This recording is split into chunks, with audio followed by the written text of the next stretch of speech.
सुप्रभात विद्यार्थियों, नवम पाठ है कंप्लीट होने के बाद में आज हम शुरू करने जा रहे हैं 10वें पाठ है 10वां पाठ, जिसका नाम है सुभाषित रत्नानी।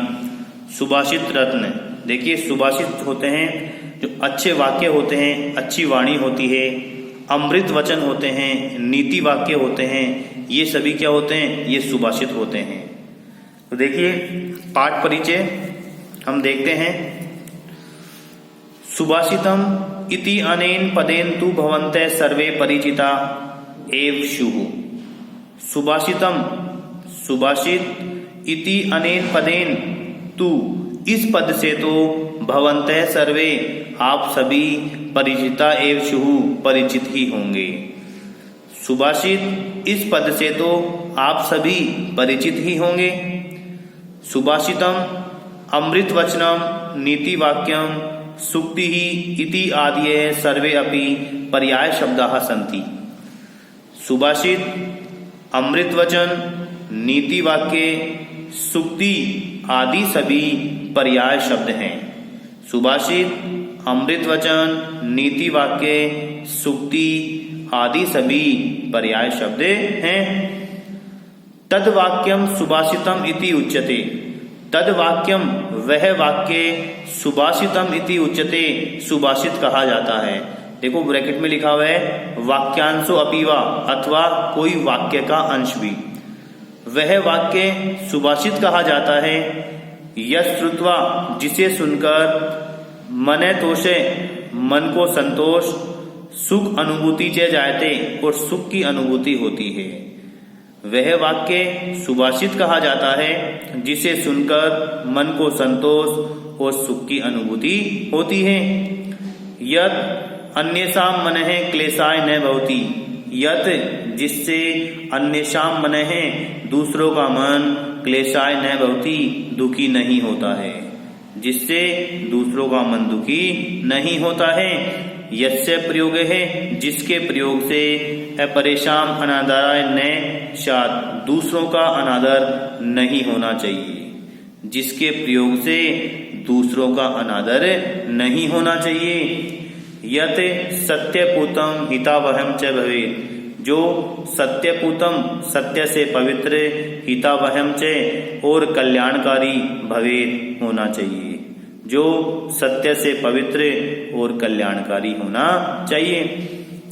यत्र नैतिकता बुद्धिमता विवेकशीलता च स्यात्। यत्र, जहाँ नैतिकता, बुद्धिमता और विवेकशीलता होनी चाहिए। जहाँ नैतिकता, बुद्धिमता और विवेकशीलता होनी चाहिए। सुभाषितस्य लक्षणम क्वचित एवं कृतम अस्ति।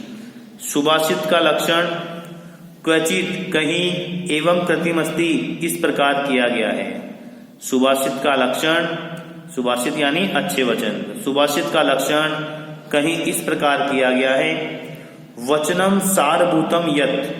यत्, जो, वचनम, वचन, सारभूतम, सारभूत है, जो वचन सारभूत है। सारभूत का मतलब कि ऐसे वचन, ऐसे वाक्य जिनका कोई सार निकल रहा हो, जिनका कोई अर्थ निकल रहा हो, तो वो हो गए सारभूत।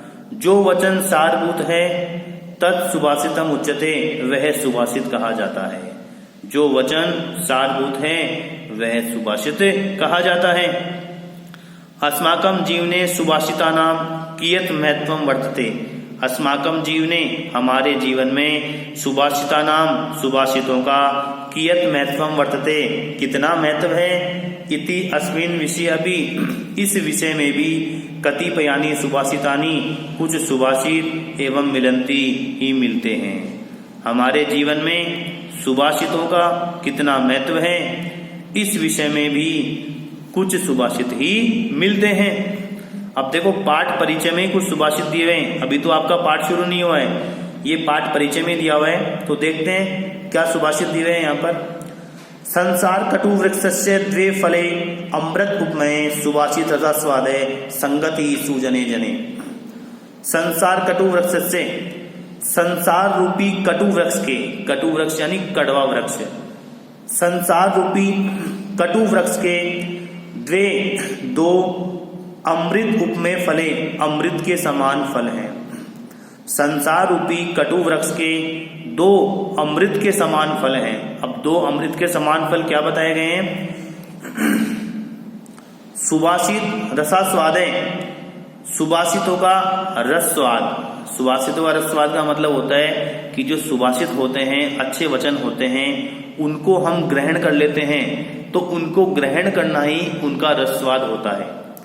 सुवासित रसास्वादय, संगति सुजनई, और अच्छे व्यक्तियों की संगति अर्थात सत्संगति।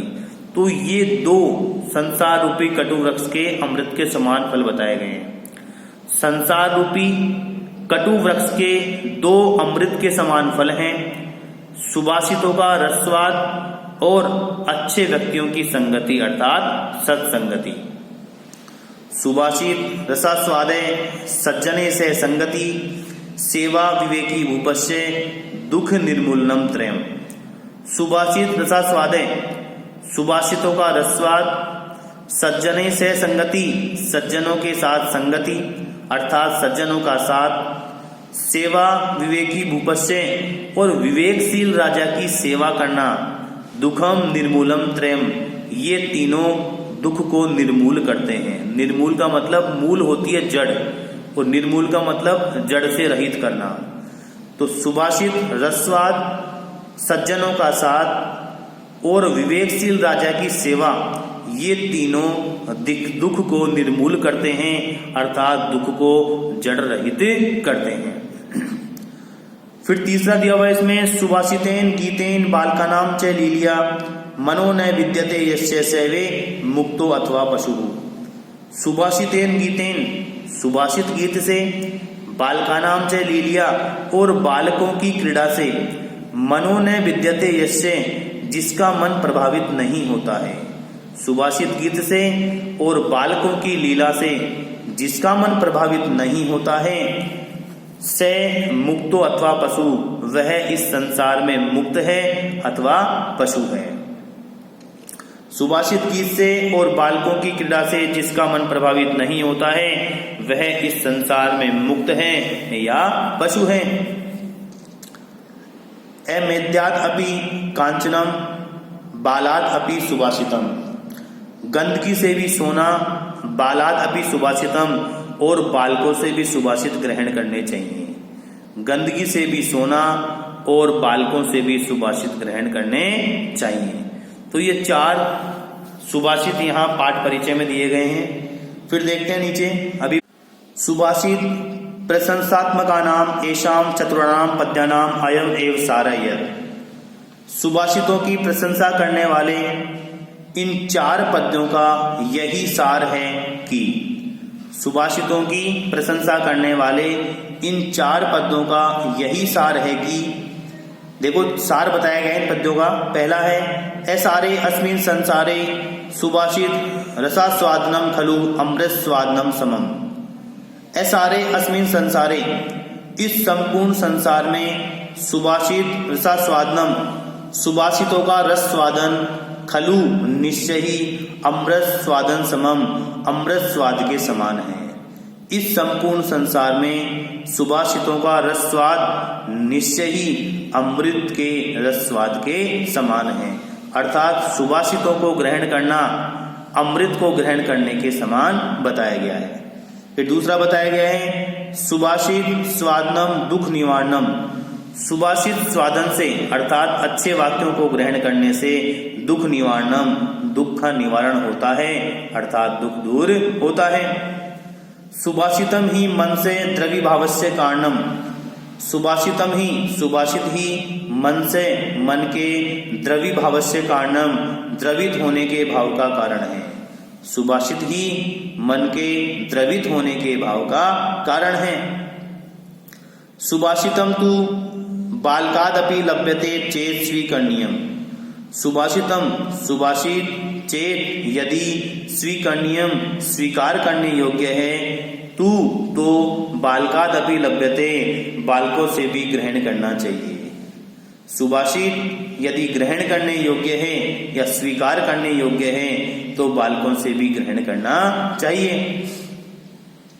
अतो हि पाठे अस्मिन् भवतां रसस्वादनाय ज्ञान अर्जनाय गुण अर्जनाय च कानिचन प्रसिद्धानि ज्ञातमूलानि अज्ञातमूलानि च सुभाषितानि इतस्ततः समाकृष्य लिख्यन्ते। अतो ही इसलिए ही पाठे अस्मिन् इस पाठ में भवतां रसस्वादनाय आपके रस स्वाद के लिए ज्ञान अर्जनाय ज्ञान अर्जन के लिए गुण अर्जनाय च और गुण अर्जन के लिए कानिचन प्रसिद्धानि कुछ प्रसिद्ध ज्ञात मूलानि ज्ञात संदर्भ के अज्ञात मूलानि च और अज्ञात संदर्भ के सुभाषितानि सुभाषित इतस्ततः इधर उधर से समाकृष्य खोजकर लिख्यन्ते लिखे गए हैं। इसलिए ही इस पाठ में आपके रस स्वाद के लिए ज्ञान अर्जन के लिए और गुण अर्जन के लिए कुछ प्रसिद्ध ज्ञात संदर्भ के और अज्ञात संदर्भ के सुभाषित इधर उधर से खोजकर लिखे गए हैं। वाणी माधुरी वाणी की मधुरता, सद्गुण महिमा अच्छे गुण की महिमा, पात्र अपात्र विवेक है पात्र और अपात्र व्यक्ति का विवेक, खल सज्जन विवेक है दुष्ट और सज्जन व्यक्ति का विवेक, विद्यार्जन धनार्जन धर्म अर्जन प्रकार है। विद्यार्जन धनार्जन और धर्म अर्जन का प्रकार अर्थात विद्या को ग्रहण करने का, धन को ग्रहण करने का और धर्म को ग्रहण करने का प्रकार। मैत्री मित्रता, दानशीलता, अहिंसा वृत्ति, आततायनम प्रतिनिधि। अब आतताई क्या होता है? आतताई कहते हैं हम दुष्ट व्यक्ति को, जो अत्याचारी होता है उसको हम कहते हैं आतताई। तो आततायनम प्रतिनीति दुष्ट व्यक्ति के प्रतिनीति। संगवृत्ति ही संगवृत्ति, वृत्ति हम कह सकते हैं मन को विचार को। संगवृत्ति इति एवं विविध विषयम ये अनेक विषय से संबंधानी संबंध सुभाषितानी सुभाषित अत्र चितानी यहाँ चुने गए हैं। देखिए वाणी की मधुरता, अच्छे गुण की महिमा, पात्र और अपात्र व्यक्ति का विवेक, दुष्ट और सज्जन व्यक्ति का विवेक, विद्यार्जन धनार्जन और धर्म अर्जन का प्रकार, मित्रता, दानशीलता, अहिंसा वृत्ति, दुष्ट या हम कह सकते हैं अत्याचारी व्यक्ति के प्रति नीति, संग वृत्ति, ये अनेक विषयों से संबंध सुभाषित यहाँ चुने गए हैं। तो विद्यार्थियों ये तो हमारा पाठ परिचय था। इसके बाद हम शुरू करेंगे श्लोक पाठ के, पाठ शुरू होगा और पाठ शुरू हम अगली कक्षा में करेंगे। तो आज के लिए हम इतना ही रखेंगे। धन्यवाद।